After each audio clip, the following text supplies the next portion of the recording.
Hello viewers, আমি আজকে তোমাদের সাথে আলোচনা করব জ্যামিতির একটি গুরুত্বপূর্ণ একান্তর কোণ এবং এই একান্তর কোণ পরস্পর সমান হলে কি হয়, সরল রেখা দুটো সমান্তরাল হয়, এটা আজকে তোমাদের বোঝাবো।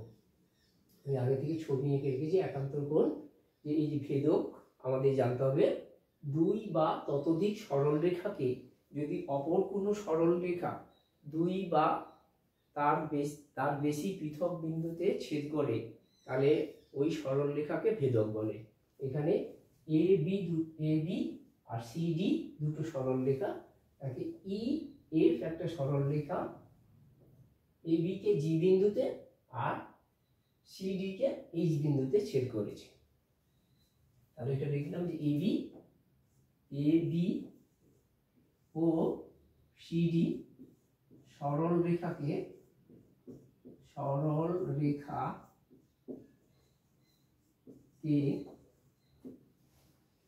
ই এফ সরল রেখা ই এফ সেখানে সরল রেখাটাকে আমরা কি বলবো, ভেদক বলবো। A B R C D দুটো সরল রেখা ই এফ ভেদক তখন জি ও এইচ বিন্দুতে ছেদ করেছে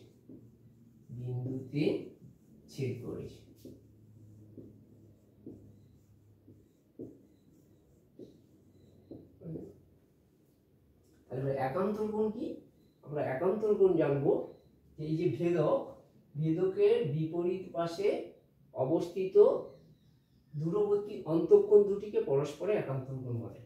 এখানে এই যে বি সি ডি দুটো সরল রেখা, এর মধ্যে যে চারটা অন্তঃকোণ সৃষ্টি হয়েছে এই 1 2 3 4, এর মধ্যে ভেদকের বিপরীত পাশে এই দূরবর্তী অন্তঃকোণ দুটো হলো এখানে জি বিন্দুতে কোণ আর এইচ বিন্দুতে কোণ। তাহলে জি বিন্দুতে কোণটার নাম হবে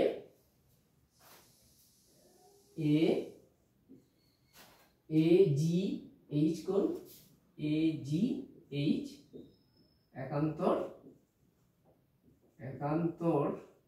কি হবে, এই কোণটা হলো জি এইচ ডি কোণ।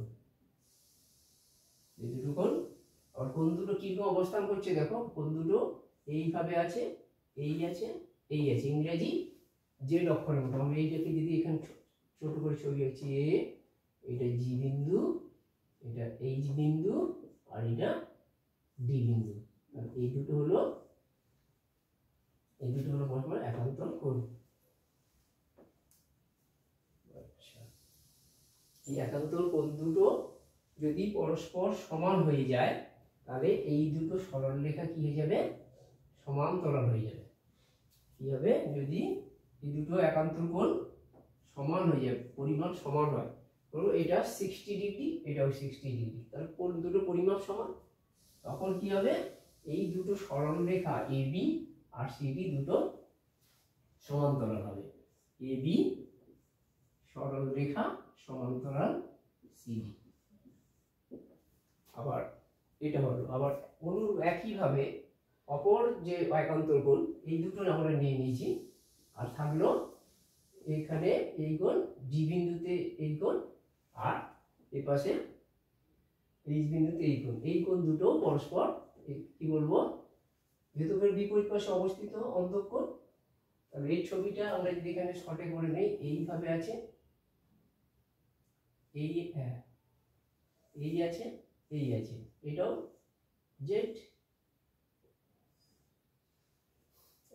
এটা হচ্ছে বি, এটা বি বিন্দু, এটা জি বিন্দু, এটা এইচ বিন্দু আর এটা হচ্ছে সি বিন্দু।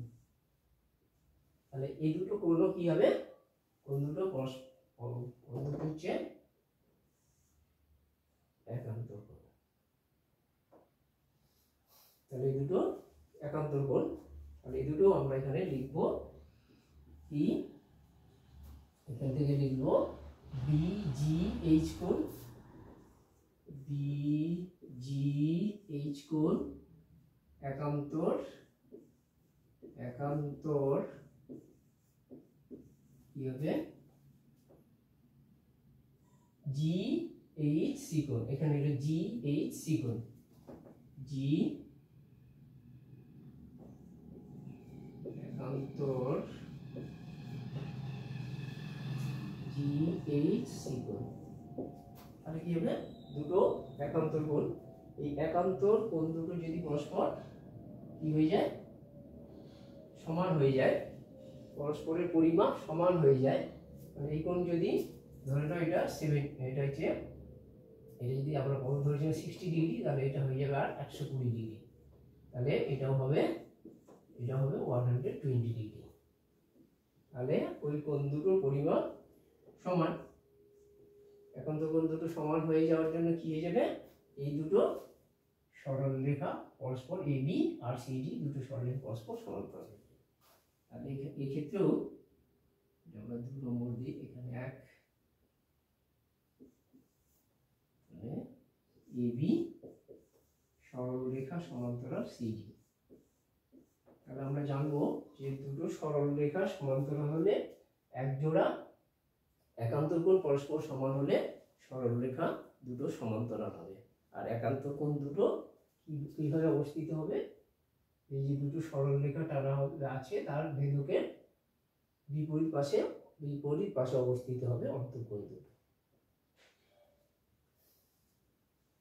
এটা আমাদের কোথায় বেশি লাগছে, আমরা যখন সামান্তরিক সংক্রান্ত, যখন সামান্তরিকের কোনো উপপাদ্য প্রমাণ করব, সামান্তরিক বা কোথাও আমাদের সমান্তরাল সরলরেখা লাগবে, যে ত্রিভুজের মধ্যবিন্দু সংক্রান্ত উপপাদ্য, আরও অনেক জায়গায় আছে, ক্ষেত্রফল সংক্রান্ত নাইনি উপপাদ্য, কিন্তু অসংখ্য জায়গায় এই একান্তর কোণটা ভীষণভাবে লাগবে।